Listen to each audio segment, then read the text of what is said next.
नमस्कार दोस्तों, एक नई वीडियो में आपका हार्दिक स्वागत है। तो दोस्तों, आज हम हिंदी व्याकरण में संधि और उसके भेद के बारे में चर्चा करेंगे।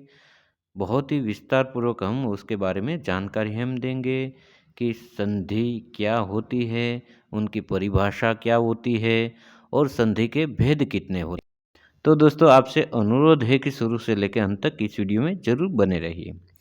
सबसे पहले देखिए संधि क्या है, यानी कि संधि की परिभाषा। संधि किसे कहेंगे हम?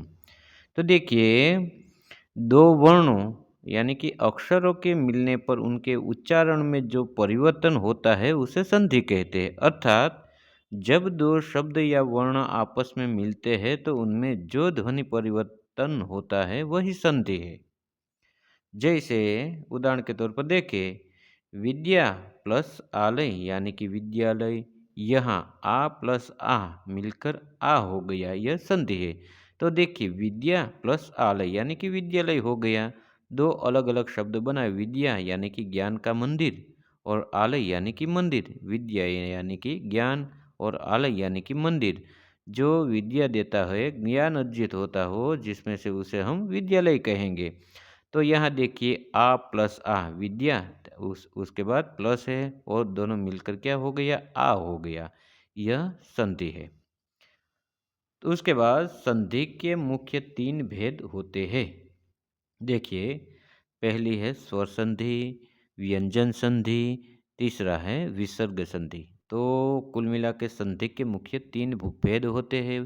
भेद यानी कि प्रकार, वो हमें बहुत ही दोस्तों भली भांति याद कर लेना है। स्वर संधि होती है, व्यंजन संधि होती है और विसर्ग संधि होती है।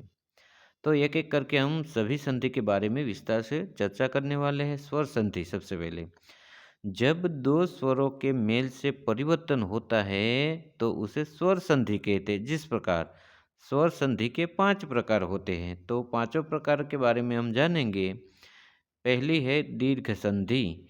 जब समान स्वर मिलकर दीर्घ यानी कि लंबा स्वर बनता है। उदाहरण के तौर पर देखिए, राम प्लस अयन यानी कि राम और अ को साथ में कर दिया जाए तो रामायण हो गया। तो वह संधि विच्छेद किस किस प्रकार से हो गई? आ प्लस अ बराबर आ हो गया। विद्या प्लस आलय यानी कि विद्यालय हो गया। उसमें भी संधि विच्छेद में देखिए, आ प्लस आ का आ हो गया। गिरीश यानी कि गिरी प्लस इश यानी कि गिरीश हो गया। ई ह्रस्व और ई दीर्घ का दीर्घ ई हो गया। उसके बाद है गुण संधि। उसमें देखिए, अ या तो आ प्लस ई ह्रस्व या तो दीर्घ से क्या बनता है, ए बनता है। अ और आ प्लस उ या उ का ओ हो जाता है। तो देखिए, उदाहरण के तौर पर देव प्लस इंद्र यानी कि देवेंद्र। तो उसमें संधि विच्छेद में क्या क्या आया, तो देखिए आप, देव उसमें अ आया और इंद्र तो उसमें ई आया। उससे क्या बन गया, ए बन गए यानी कि देवेंद्र हो गया।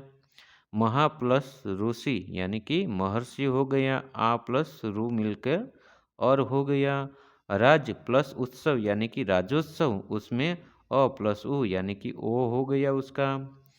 तीसरा भेद है वृद्धि संधि। अ आ प्लस ए हो का ए हो जाता है। ओ आ प्लस ओ का ओ हो जाता है। उदाहरण के तौर पर देखिए, महा प्लस ऐश्वर्य यानी महेश्वर्य, वो संधि विच्छेद में देखिए, आ प्लस ए का ए हो गया। लोक प्लस प्लस प्लस औषधि यानी कि लोकोषधि यानी कि अ प्लस ओ का ओ हो गया। चौथा भेद है यण संधि, स्वर संधि की चौथा भेद। ई का य हो जाता है, उ का व हो जाता है, री का र हो जाता है। तो उदाहरण देखिए, उसमें उदाहरण के तौर पर संधि विच्छेद प्रति प्लस एक यानी कि प्रत्येक, ई बराबर यह हो गया। सु प्लस आगत यानी कि स्वागत, उसमें देखिए उ बराबर व हो गया। क्री प्लस अ यानी कि कर हो गया। पांचवा आखिर में है संधि में अयादि संधि। ए का ऐ हो जाता है, ओ औ का औ हो जाता है। उदाहरण के तौर पर देखिए, ने प्लस अन बराबर नयन, तो ए से ऐ हो गया। भो प्लस अन भवन, तो ओ का औ हो गया। उसके बाद दूसरा भेद है मुख्य स्वर संधि के बारे में हमें जानकारी दिख ली है। अब उसके बाद व्यंजन संधि है, उसके बारे में देखिए हम।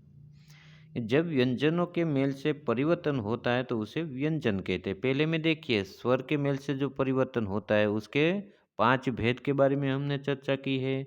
अब उसके बाद व्यंजन संधि, जब व्यंजनों के मेल से परिवर्तन होता है तो उसे व्यंजन संधि कहते हैं। क ख ग घ ङ च छ ज झ ञ ट ठ ड ढ कुल मिला के हिंदी में 34 व्यंजन है।